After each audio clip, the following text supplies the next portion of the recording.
نجم وشمس وقمر ألقى على الدنيا الدرر هذا عمر هذا عمر.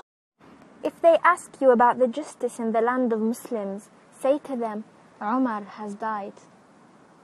Today, inshallah, we'll mention some stories about Umar, may Allah be pleased with him.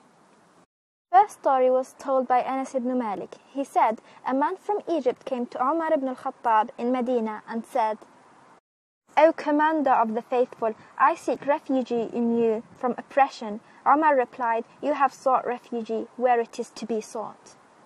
The Egyptian said, I was racing the son of Amr ibn al-As, the governor of Egypt and one of the companions of the Prophet, and I defeated him. Then he began to beat me with a whip, saying, I am the son of nobles.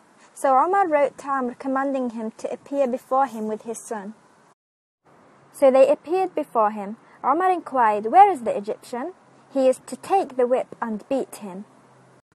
Then the Egyptian began to beat the son of Amr with a whip, as Omar said to him, beat the son of nobles. Anas said, so he beat him. I swear by Allah, as he was beating him, we pitied his wailing. He did not desist until we stopped him. Omar said to the Egyptian, now beat the whip upon Amr's bald head. He replied, O Commander of the Faithful, for it is his son who beat me, and I have evened my score with him. Upon this, Omar said to Amr, since when do you enslave the people when their mothers bore them as free men? And this is how just Omar was. He never let the strong and the rich oppress the weak and the poor. Another beautiful story that I liked and want to share with you is that when Omar was a Khalifa, he received some cloth from Yemen. Omar distributed the pieces of cloth. He gave each Muslim one piece of cloth. Then one day when Omar stood to give a khutbah, a lecture, he had 2 pieces of cloths on him. He then began to speak and said, listen and obey everybody. Salman al-Farisi, may Allah be pleased with him, stood up and said, we will not listen and we will not obey.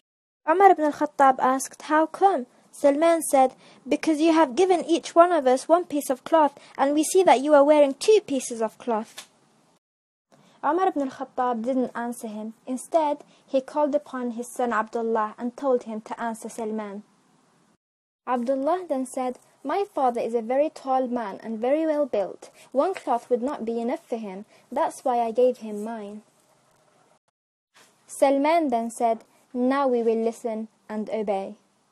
This was the standard of justice that the companions of the messenger had. The leadership was held to account, and the people would not accept any injustice from their leaders. They knew that on the day of judgment, being a follower of a corrupt leadership will not be an excuse.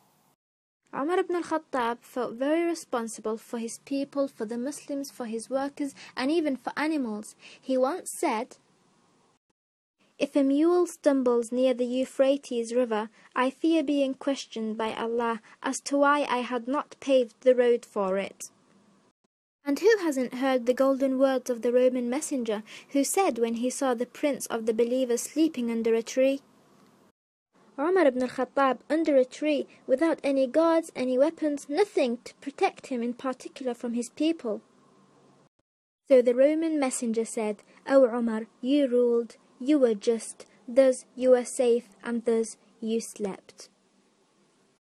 May Allah be pleased with you, O Prince of Believers, Umar ibn al-Khattab. Another story is that after Umar ibn al-Khattab had made such a plea from the minbar and stated that if anyone pays more as dawah than what the Prophet, peace be upon him, used to pay, he would put that excess amount in the public treasury. A woman from Quraysh then came to him and said, O Commander of the Faithful, does the Book of Allah have more right to be followed or your statement? He said, the Book of Allah. She then told him, you have just prohibited the people from giving an excessive amount for dawah, but Allah has stated in His book, and if you have given them a great amount of gold as dawah, take not the least of it back. So then Umar said 2 or 3 times, everybody has a better understanding than Umar, and other narrations state that he said, the woman is correct and Umar is mistaken. So Umar then got back to the minbar and said, O people, I used to forbid you from being excessive with respect to dawah of women. Verily, a man may do whatever he sees fit with his wealth.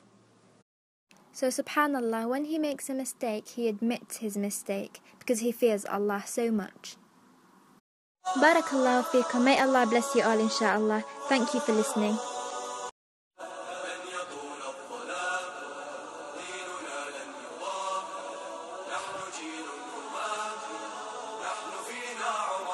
Assalamu alaikum. Just a quick reminder for the Arabic speakers. This is our Arabic account, just in case you want to hear the stories in Arabic. Jazakumullahu khairan. Assalamu alaikum.